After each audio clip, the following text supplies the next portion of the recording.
Hello and welcome back to Read Becca for my weekly chatty catch up on everything that I've read, everything I'm currently reading, and everything I'm looking forward to reading, all the stuff about my bookish week, and a little bit of chat about my life and what's going on. So it was a great reading week as we are beginning Nonfiction November, and tomorrow we will be starting at Lovember, my readathon about romance, but for now, no romance ongoing yet. I did finish quite a few books this week, so I started with Mystic's Extinction by Elizabeth Kolbert for Nonfiction November. This was my priority to get to, my absolute mandatory read, because I have unfortunately put this off for many years now, and this is just coming up on its 10-year anniversary next year. So I think I waited a bit too long on this one, unfortunately, because I thought this was going to be a book that I loved and a 5-star. It was on my 5-star predictions.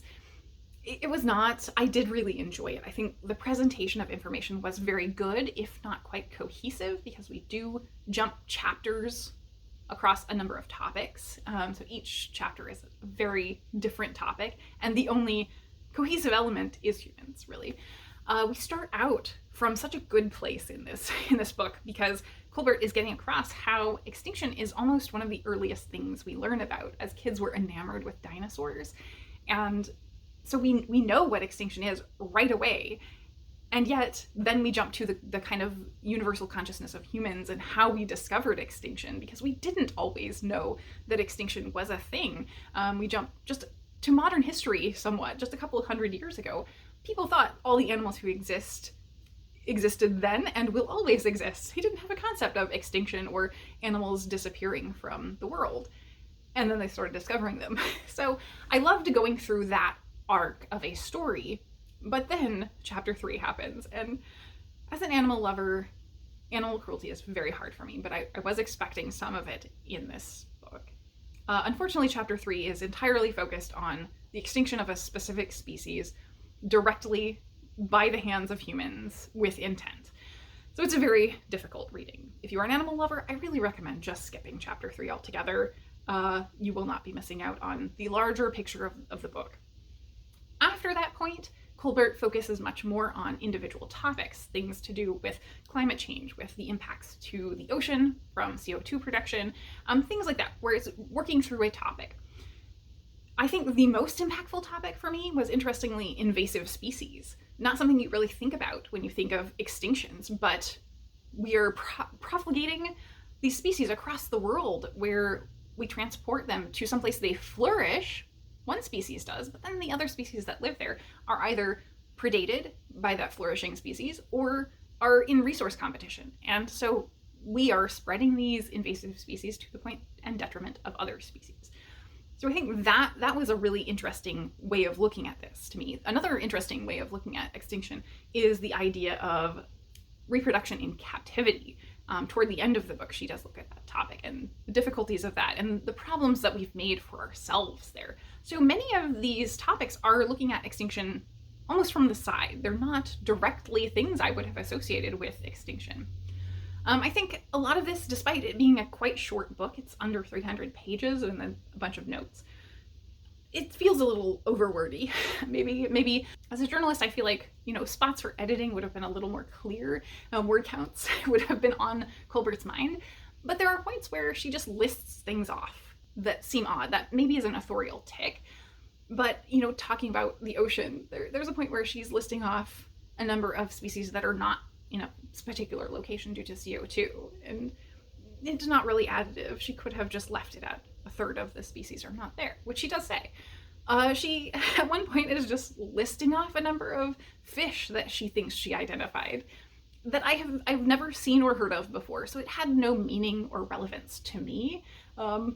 It was not really additive to this. So there was a lot of that kind of stuff that seemed like authorial ticks that really added to the drag of the book, reading through it, and didn't add to the substance. So that was an issue.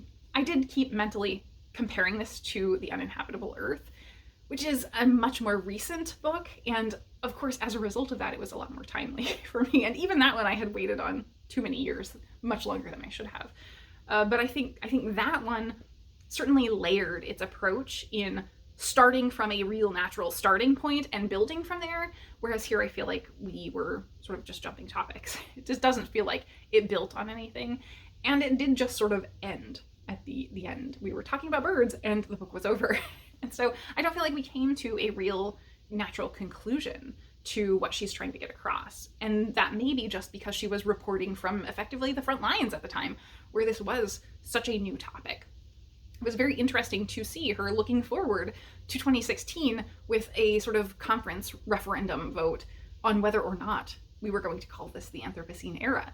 And I had to look it up, that in fact that did happen. There was a yes vote, and that is working its way through bureaucracy to be formalized. But in the meantime, it has become consensus. It's very much in the global consciousness that we are in the Anthropocene, and it's well accepted.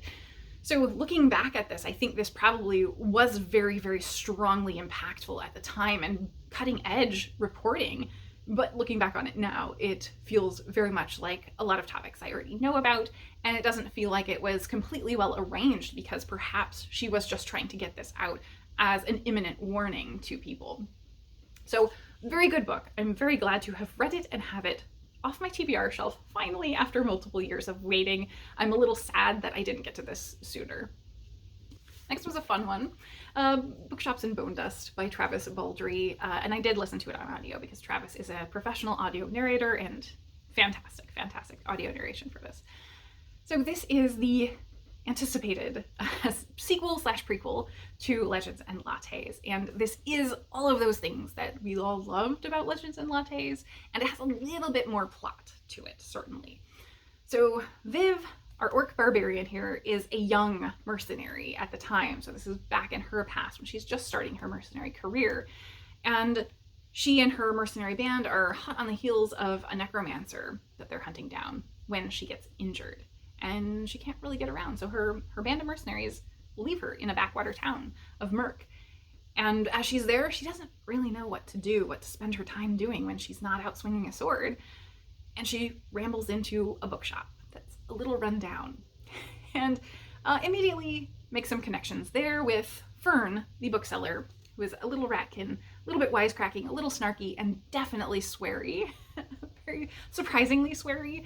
And Fern helps her figure out what sort of books she wants to read. And in return, Viv gets connected and starts assisting Fern with getting the bookshop in running order and making slight repairs and betterments. Fern was sort of feeling like she just couldn't keep it going and like it was falling apart and was a little bit defeated.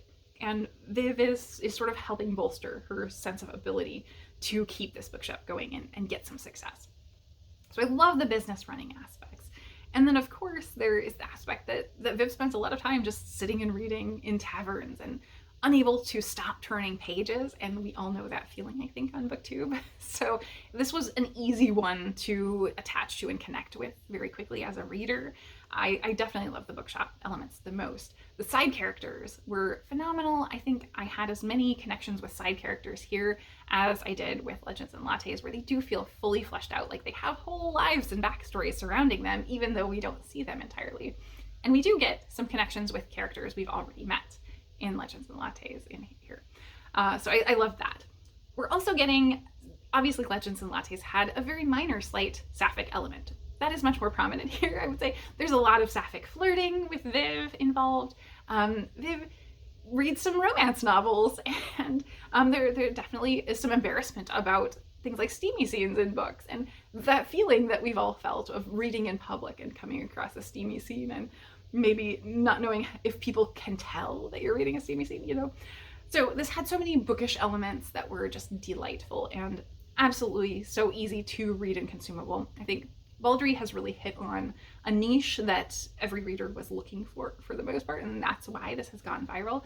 But there's so much to the stories that have heart and really connect with people's experiences in the real world, so it doesn't feel so fantastical. And there is so much community building to these stories in both Legends and Lattes and here in Bookshops Bonedust that's really what I got behind. So yet again, I absolutely loved this, and Baldree is becoming certainly a favorite author. But I think that's it for now for this one. I will come back to this one later though. Then I picked up a collection, an anthology, Distant Gardens, 10 stories of exploration, biodiversity, and found family by J.S. Fields and Heather Tracy. And this I thought was going to be solar punk, and it's really not. This is just wide-ranging, all types of sci-fi. So that is not the cohesive element. This is a sapphic collection. It's really what coheres it together, is that sci-fi plus sapphic in all of these stories. And I did enjoy that it was pulling together that women loving women element in every story. It did feel like they were sci-fi first and romance second. So all of these felt like a meet cute, effectively. So don't go into this expecting that you're going to get a fully developed romance story here. They're not that. And it's very hard to do a romance in a short fiction style, because obviously you have a hard time developing out the characters. Many of these were actually tied to existing universes, and I found that interesting. Maybe I would have connected a little bit more with the characters if I had read those previously. But I do think these were all pretty well executed as individual stories on their own, even those that were tied to other universes. I didn't feel like I connected with the characters, and that was, one of the drawbacks, except for a couple of stories. I think the major strength of this collection is almost formatting. The formatting of this was great because each story is treated as its own book, basically. It gets its own cover, it gets information about the book and the author. At the start, we are given context for things like content warnings and spice levels. So every story is prefaced with content warnings, spice levels, and type of representation. And I just thought that was a really smart touch to go into this with that I loved. I think the editors really handled that well. So I think actually my favorite of the stories was unexpectedly the one with the hot spice level rating. It was the only one. The rest of them were really tame, I would say. So not a very steamy collection, certainly. But it was Bree and the Marsh Kraken. So we have Bree, who is in a slightly near future dealing with a world facing climate change, really. She's going back to her hometown of Cape Cod, and the marsh there is drying up. An evil corporation is trying to take over and buy the marsh, when there are some rumors of tentacles in the marsh. And I will leave it there, but you can probably make some assumptions.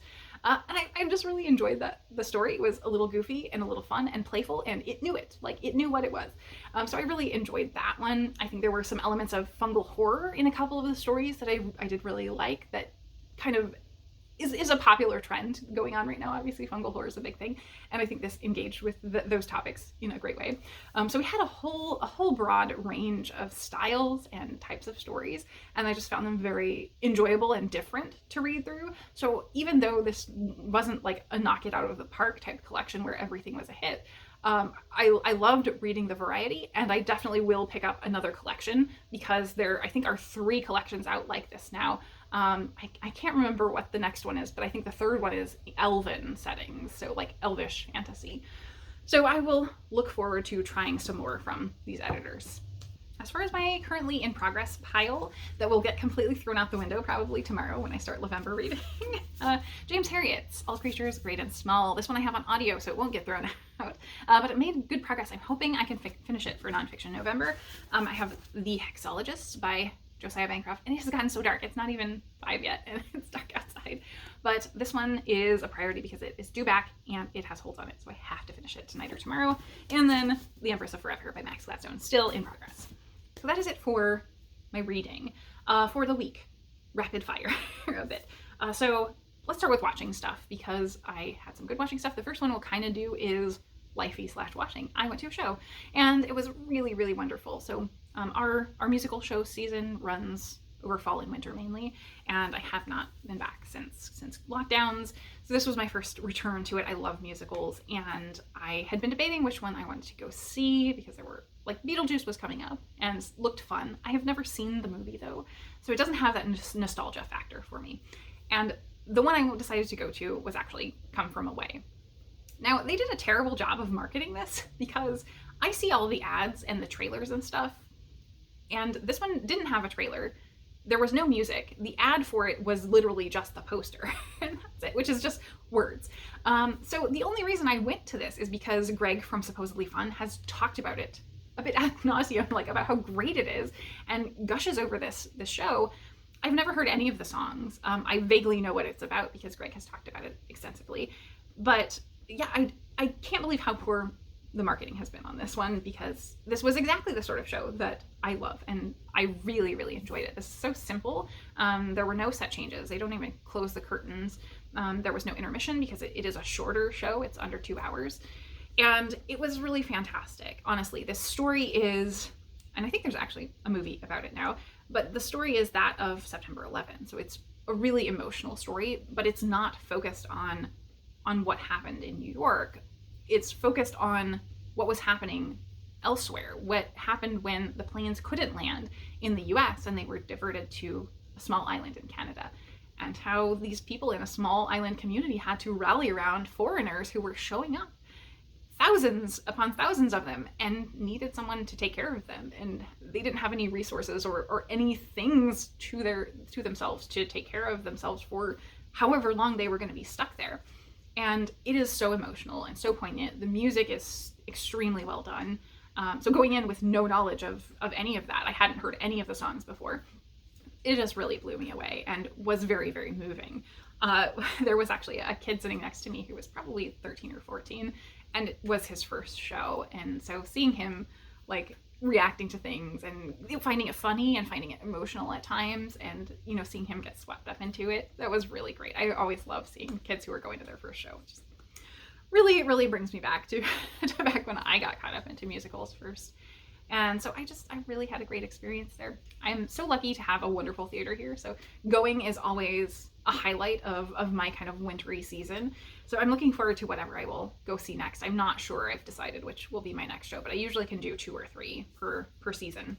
So that was really wonderful. Then as far as stuff on like TV and movies that I watched, the first one was completely out of left field, very random. And this was to the opposite effect in terms of marketing. I randomly saw this sort of pop up on my screen as like an option to see on Prime Video, and it's The Song of Lunch. So this is an adaptation that was on the BBC of a poem. It's a fairly long form poem. It stars and almost entirely focuses on Alan Rickman and Emma Thompson, except it's them acting out this poem, but Alan Rickman is doing a voiceover of the poem through the entire thing. And it's definitely like an art film type of deal. Like if you're looking for action, this is not that. And to the title, The Song of Lunch, it is about this old flame meeting up for lunch and realizing that it wasn't quite the idealistic thing that he thought it was. It is also sort of a bit self-aware, male-gazy to some degree. You were definitely supposed to view him as being kind of gross a bit. But it was so well acted. Obviously they're doing minimal talking and there are lots of uncomfortable moments, and like it is following this poem so well. And I just thought it was a really interesting way to do things in terms of this film. So impeccable performances. If you are someone who enjoys those kind of quiet, performance-driven stories that are very focused, I think you'll probably enjoy this one. And it's under an hour, so it's well worth a look. The next one I watched was, so at the end of the year, every year, this happens to me where I realize I have not been watching movies at all through the year, and I always mean to catch up and just end up watching a load of movies. And the other thing is that Christmas rom-coms start coming out, and they have started flooding every streaming service now. But I am holding. It's not time for Christmas holiday romances yet. So I wait till like Thanksgiving week. So I did watch a cheesy rom-com though, as a result of that. One that had been on my back burner. I started it a little bit and didn't really get very far in. So I watched Love in the Villa, a romantic comedy set in Italy. I love Italy. And it is following a woman who has just been through a breakup because she and her partner were about to head off to Italy on their romantic vacation that she had planned when she got dumped. So she is bawling at the doorstep of her Airbnb. When she shows up, someone is already there because it was double booked. And he is a busy guy who is a wine buyer. And they grudgingly agree to share the villa, of course. They wind up at each other's throats and trying to get each other out of the villa. And so it's very enemies to lovers romance. It's really cute. It has all the wonderful Italian vibes, like the settings, places, and the food, very prominent. This villa is overlooking the Juliet balcony and Juliet statue in Verona. And so it's got kind of the sightseeing aspects to it a little bit, but it was a lovely cheesy movie. It was not anything spectacular, but I enjoyed it. It does have the lead from Umbrella Academy who played number 1, and I really like him as an actor. So I did enjoy seeing this sort of other side of him, because very different from his character in Umbrella Academy. So I think that is it for watching stuff. As far as life stuff, let's go back to Bookshops and Bonedust. I went to an author event last night. The really, really lovely Travis Baldree was a delight. He was so gracious with his time and gave us like a long reading and then a lengthy Q&A and then another little reading and then the signing. So it was a little non-traditional as far as how the layout of these things goes. So I enjoyed it so much because he didn't really even introduce himself. He kind of very briefly did, but it was like just diving in and where his comfort zone was. Obviously he's a narrator, so seeing him do that live was really cool. Books crowded a long, narrow shop, squeezed into leaning shelves, scattered on top of them, teetering in stacks on the floor. Some volumes seemed new, but most were old, with errant threads poking from leather or cloth-covered wooden bindings. Sea charts and maps lay in a disorganized heap on a low shelf below the front windows. A hurricane lamp with a cracked chimney flickered weakly where it was mounted on the wall. And then as far as the actual signing and everything, just fantastic. He was very willing to just chat with people, give pictures, and I have not seen a lot of authors who are willing to give up of their time that much. I think he probably must have been there an hour and a half at least, signing after the event. So it was fantastic. I got some adorable little stickers they had as a promotional item with the books there. So glad I went. It was just a real delight, definite highlight of author events that I've been to. So I think that's where we'll leave it. This is becoming too long for now, but I do have one recommendation for you for this week. So I watched, this was a random like thing that popped up on my feed on YouTube. Obviously I'm a massive Ursula K. Le Guin fan.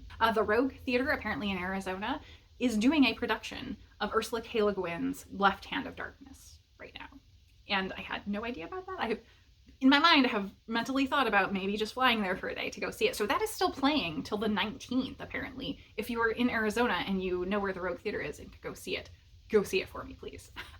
But they apparently, like, this was the launch. They did a talk where a doctor of women's and gender studies came up and discussed the importance of Le Guin's work and who she was. And then they played a scene from the show. So that is available to watch on YouTube. So I heartily recommend you go watch Ursula K. Le Guin, Galactic Anthropologist, talk and enjoy that. I also want to give a shout out. I think I've forgotten to mention this the past 2 weeks, but the Ursula K. Le Guin Awards were announced, or the award was announced. The winner was A Boreality by Rebecca Campbell, and it is published by Stellaform Press in Canada. So I had read one of their qualifiers from the award last year, and A Boreality, because it won, they are doing a special printing with, I think, gold foiling on it. Very cool.